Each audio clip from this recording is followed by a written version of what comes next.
Hi everyone, we're here to go live today, and we're doing a short presentation on the three massive mistakes that busy women make that keep them frustrated and struggling to lose that weight and to keep it off for good. So I've worked for many years actually with women around weight loss, being a trainer and a registered nutritionist. And with some of the clients that I've worked with, they have been able to successfully lose that weight.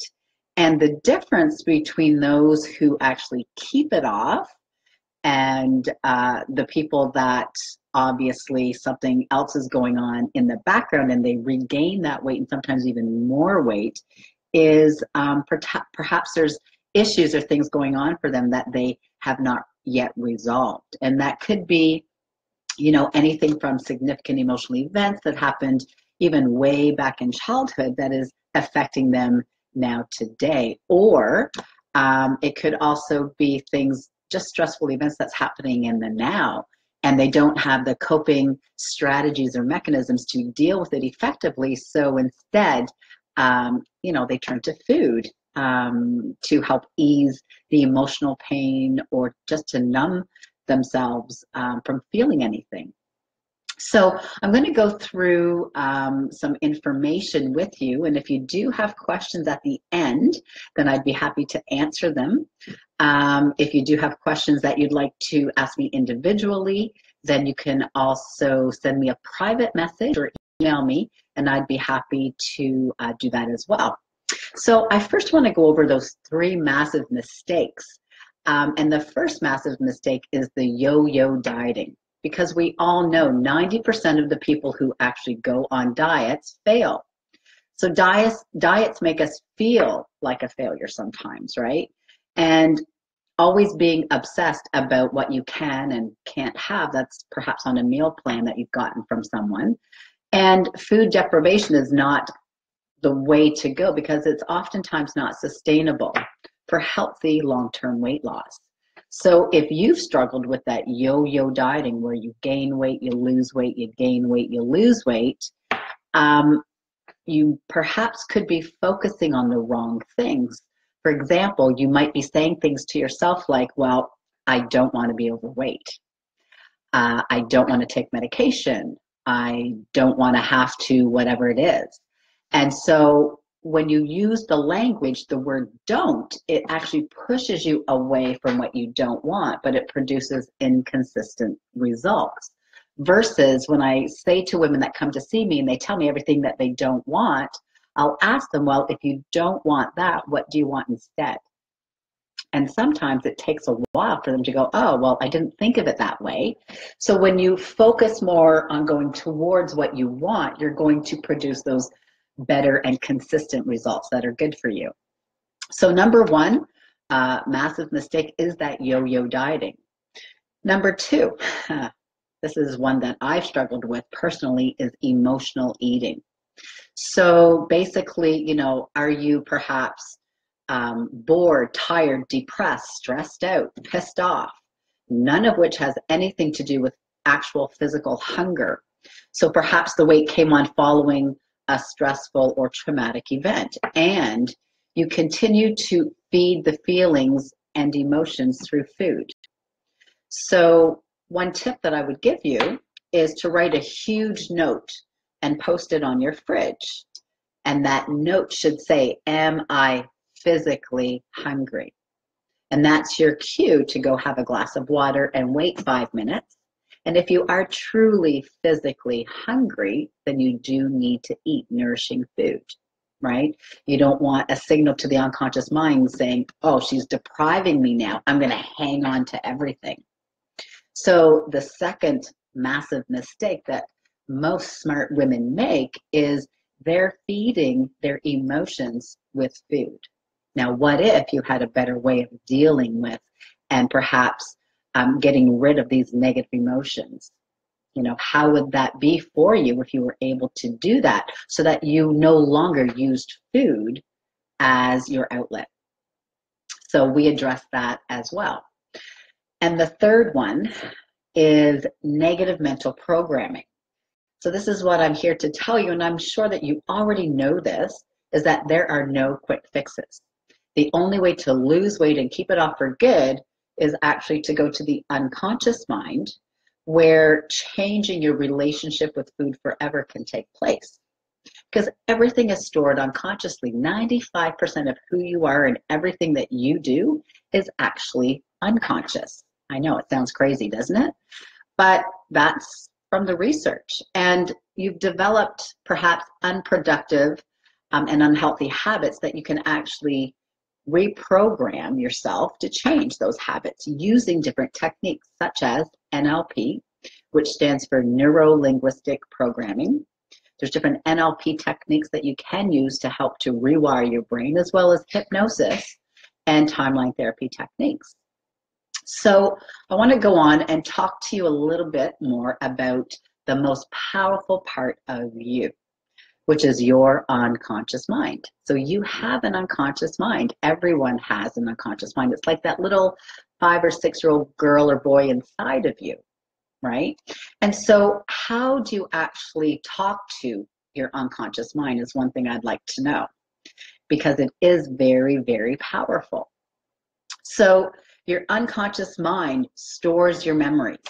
So research as far back as 1957 proves actually that memories were stored holographically in the nervous system. It is the unconscious mind that is responsible for the coordination of the storage of and for the access of these memories. So that's huge. Having, you know, those unconscious minds stored holographically in your body is, you know, it's good to know that, because what can you do about that is you can release the negative emotions stored at the unconscious level. So let's compare your mind to a computer for a second. So your computer can actually hold 250,000 pictures, 20,000 songs, and hundreds of full-length movies on something as small as a USB drive. Now your mind, on the other hand, can perform an estimated, we can't even say the number, 10 with like 1, 2, 3, 4, 5, 3 zeros. I don't even know how much that is. Operations per second without even knowing it.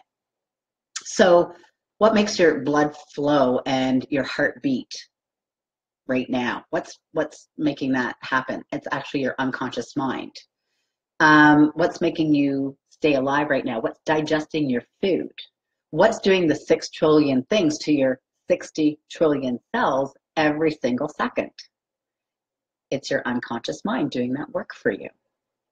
So there's a couple of things that I want you to know that your unconscious mind can't do. And it can't tell the difference between what's real and what's imagined. And it doesn't process negatives directly. So when I say, you know, don't think of your favorite dessert, well, you first had to think about your favorite dessert before anything, right? So it came up in your mind. So that's what you're going to focus on, is that favorite dessert. So your unconscious mind can't process that negation directly. So when you say to your kids, don't run, what do? Off they go. They go off running, because their little unconscious minds don't process that don't. Now, if you were to tell them, walk please, they would begin walking before they'd start running again eventually, but they would stop in their tracks and start walking. So that's how that unconscious mind works. So what happens, for example, if you were to have a nightmare? Would you wake up scared, perhaps sweating with that heart pounding, anxious? And even though you knew it wasn't real, it was created in your mind. So you physiologically reacted to it as if it was taking place, right? So the elements of the unconscious mind can also be called your intuition, your gut feeling, your creative mind, and those gut instincts. How many times have you actually ignored those gut instincts later on to say, I should have listened to myself, right? So that's your unconscious mind trying to talk to you and communicate with you. If you've ever experienced deja vu, or a sudden strong intuition about someone or some experience or something that was going to happen, then you've heard from your unconscious mind trying to talk to you. So for many years, I myself didn't listen to my unconscious mind. And now it's even more important that I develop my own relationship with it. So talking to yourself as if you're that 5-year-old girl is an important step. The first step is being aware. And the second step is starting to develop that communication with your own unconscious mind so that, you're able to get more of what you want. Because the unconscious mind just wants to please you and takes directions from you, but it takes everything literally. And so if one day you get up and, you're feeling good about yourself, you're saying, I look great, I feel good, you're positive with yourself, then your unconscious mind really likes that. Now, the next day, if you get up and you're having not a so good day and you're calling yourself names like, oh, friggin' stupid, why did you do that? Or why did you eat that? Or, then the unconscious mind gets confused and goes, what the hell is going on? I don't even know what to do. So it's really important to start to create that relationship with your unconscious mind and communicate effectively. So why is the unconscious mind so important? Because it's actually running your life for you. So I want you to really listen, like sit and listen. And you'll find that by using these listening skills, things will pop up for you, right? Your unconscious mind will start communicating to you and letting you know what it is that you need to do. So Dr. Bruce Lipton explains that there are two separate minds that create what he calls the body's controlling voice. And there is a conscious mind that can think freely and create new ideas. Then there's the unconscious mind, which is basically a supercomputer loaded with a database of programmed behaviors, and most of which we acquired before we reached the age of just 6 years old. So before the age of 6. So the unconscious mind automatically reacts to situations with its previously stored behavior responses. And believe it or not, it works without the knowledge or control of the conscious mind. You're consciously not even aware that this is going on. And so this is why we're generally unaware of our behavior. In fact, most of the time we're not even aware that we're acting unconsciously. And so how many times do you pick up your phone during the day, right? So you have a cell phone beside you, right? How many times do you actually pick it up just to look at it, to see what's on? I don't know if you got a text message or a Facebook message or something like that. Do you consciously do that, or is that totally unconscious for you? I know for me, it's totally unconscious. So studies show that our brains begin to prepare for action just over 1/3 of a second before we consciously decide to act. In other words, when we think we are conscious, it is our unconscious mind which is actually making the decision for us. So it seems that the unconscious mind is running us on automatic pilot 95% of the time. So neuroscientists have shown that the conscious mind provides 5% or less of our cognitive conscious active during the day, and 5%, they say, is for more aware people. Many people operate at just 1% consciousness. So Dr. Lipton also states that the unconscious mind is much more powerful than the conscious mind. And it is the unconscious mind which shapes how we live our life. So how does one begin to reprogram and rewire themselves? First, it's by being aware of your self-talk and your thoughts. What are you thinking? So that thought process and the self-talk is crucial to be aware of it. So today, starting today, one tip is I want you to start to begin to be aware of your thoughts and your self-talk. And I want you to be clear and gentle and positive with yourself. It's like that little girl or boy that's inside of you. So remember, you wouldn't be mean or talk nasty to a little boy or girl standing beside you, would you? So why do it with yourself? Because beating yourself up is not only unnecessary, it's unproductive, and it's not going to help you reach your goals, for sure. So if you do tend to talk to yourself in a negative manner, the first step for you is to take notice, be aware of that negative self-talk, and when that negative comes in, acknowledge it and reverse it. So if you're aware of it, then you can say, okay, now I want to reverse that negative thought to a positive one. So it's a little trick that you consciously have to be aware and do over time in order for it to become automatic for you to do later on. It's a habit. And again, habits take time, right? Habits get stored unconsciously, but it takes 2 to 4 weeks for you to consciously have to do something for it to begin to be stored unconsciously. So then you'll automatically do it every single time.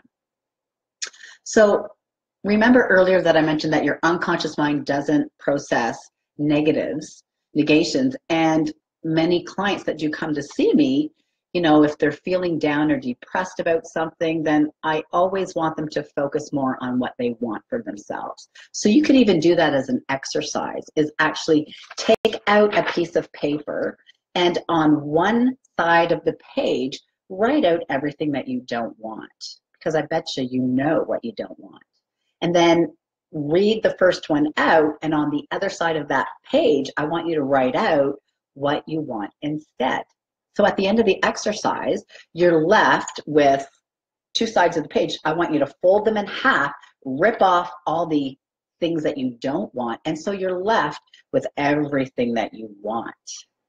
And so when you read that and focus on that and do it maybe first thing in the morning and before you go to bed is a great time to read it over and go over that. Focus solely on everything that you want. It's also an exercise I get my clients to do when they come to see me for hypnosis, because I want to insert into the hypnosis everything that they want for themselves, which is going to be reinforced at the unconscious level. So that's a great exercise for you to do. So a couple of action steps, one I just told you about, and start listening to your unconscious mind. I want you just to be aware of what's coming up for you and take note of everything so that you're able to move forward more easily. So I'm going to move on, and instead of talking about the unconscious mind right now, I want to just bring to your attention what I did a live video on yesterday. If you didn't have a chance to watch it, I encourage you to do so. So yesterday I did a live video on the steps to healing childhood trauma and building resilience. And so the effects of unresolved emotional trauma from childhood on our health across a lifetime is possibly the most underexposed risk factor of all major chronic illnesses and problems. So there was huge studies done by the CDC and Kaiser Permanente, starting with 17,500 adults. Not a small study, it's quite a large study. And from these studies, they came across great statistics. And so no one can actually afford to ignore the impact of adverse childhood events, or what we call ACEs. So ACEs stands for adverse childhood events. And the study showed that 67% of all adults had experienced at least one ACE. And of those, 80% had experienced more than one. And so in the first study completed in 1998 of those 17,500 adults, the ACEs included, so, you know, think about this for yourself. Parents that were separating or divorced was one adverse childhood event. Physical, sexual, emotional abuse was also considered. Physical and emotional neglect was another category. Domestic violence, mental illness in the family is another category. Substance abuse, and incarceration by a related family member. So those are all the different criteria that were looked at. So being subjected to moderate abuse during childhood results in a 34% increased risk of developing obesity in adulthood, and a 50% increased risk of developing obesity in adulthood if exposed to severe abuse, according to the meta-analysis carried out. There was a Sweden study which included 112,000 participants, and it was published in Obesity Reviews in 2014. So, you know, they did a study of people who suffered from obesity, and discovered that 50% had been sexually abused as children. The rate is more than 50% higher than the rate normally reported by women and more than triple the average rate in men. So the participants would report increasing anxiety, panic attacks when they were losing weight successfully. Here's the link. So one woman who had suffered sexual abuse in childhood summed up the problem when she expressed being overweight. That was her protection mechanism. Being overweight equaled safety. Okay, and I've worked with clients for the very same thing, that being overweight equals safety to them, even unconsciously. It's in the unconscious mind, it's stored there. So when you start to lose that weight, things start to happen where you feel anxious, you feel unsafe. Okay, and that's all unconscious. And so this happened for this woman. It put men off giving them unwanted attention, and that it provided a layer of protection. So these findings kicked off a much larger studies that started in the mid-1990s. So I want to ask you to, again, be aware, talk to your unconscious mind. Is there anything there from childhood that could be getting in the way and preventing you from losing the weight? That's only a question that you can sit and ask yourself. And so I'd also want to ask, what's important to you about losing weight? We want to find out your values. So values are stored unconsciously. Values are not what we like, but they're what's important to us. So asking yourself, what's important to me about losing weight? What's important to me about my health?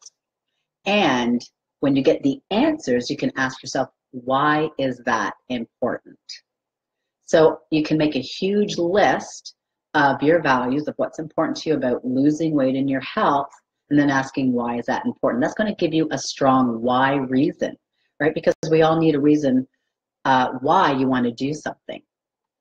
And so I am actually going to give you 4 healthy habits that you are going to develop. And this is something that I do teach in my program that's going to be coming up in January, which is a 2-month program.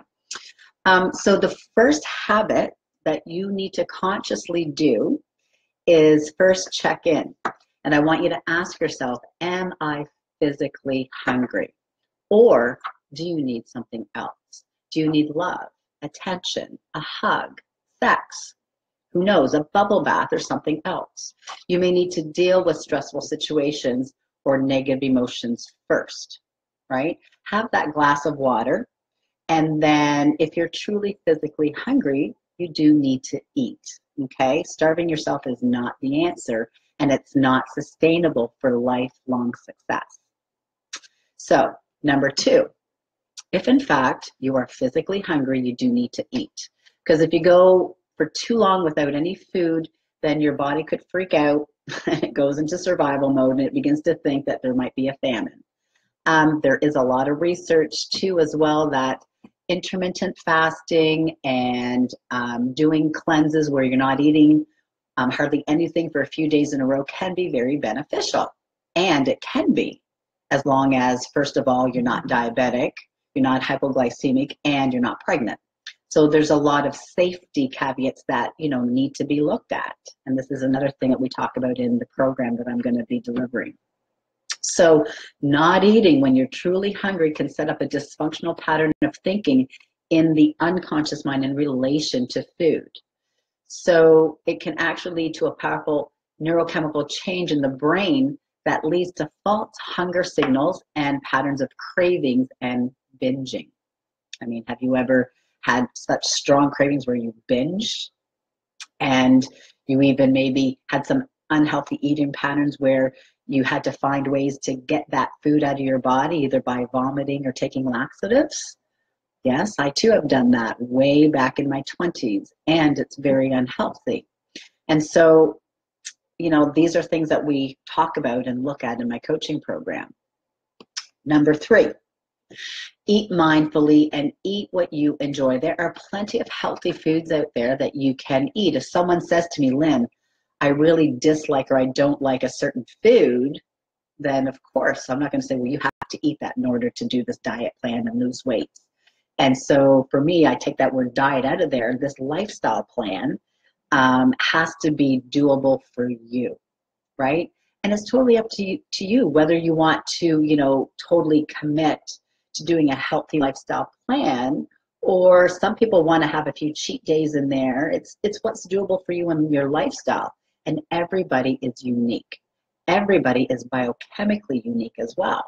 So for example, something that I eat might spike my insulin way up here, and somebody else eats the very same thing and it does nothing to them because we're so different. So this is huge as well. And the only way to know that is if you test your blood sugars. And so there's a kind of a neat device that's coming out in January that allows you to do that by just wearing the device on your wrist. And so you want to make sure that you slow down. So when I say eat mindfully and eat what you enjoy, whatever you're having to eat, I want you to ask yourself 2 questions. Is this food I'm about to eat bringing me towards my weight loss goals or pushing me away from my weight loss goals? And you don't need to be a nutritionist to know the answer. Instinctively, unconsciously, your body knows, right? You know what's good for you and what's not. So ask yourself those questions and remember to slow down. Pick a time to eat at the table, not in front of the computer, not in front of the TV, because that's mindless eating. That's all unconscious. That's what we want to avoid and break those bad habits. And we want to instill new, good, healthy habits. So number 4, are you satisfied? Then I want you to stop eating.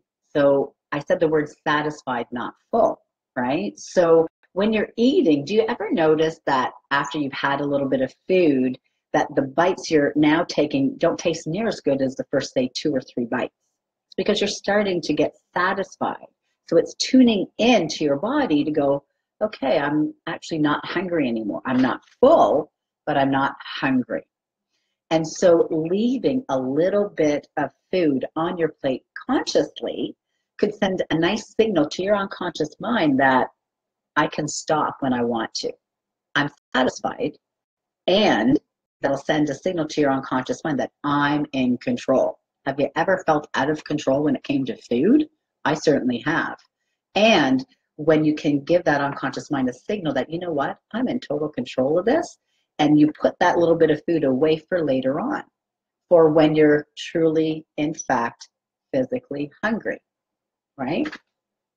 So remember that new habits do take repetition, just like brushing your teeth or making your bed.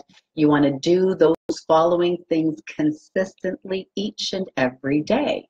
And in a matter of weeks, you'll notice that you're going to start doing it all on your own. You will start doing it all on your own. And so I'm going to talk just briefly about the new coaching program that's coming up in January. It's 8 weeks long. It's 2 months. And so for people who struggle with the food or the mindset side of things, this is a really great program because we not only go into healthy eating, eating styles, carb cycling, beginner exercise program for you. I'm actually going to talk about the mindset, about reprogramming your mind. We're going to dive into habits. We're going to look at coping strategies for stressful events. We're also going to be doing hypnosis.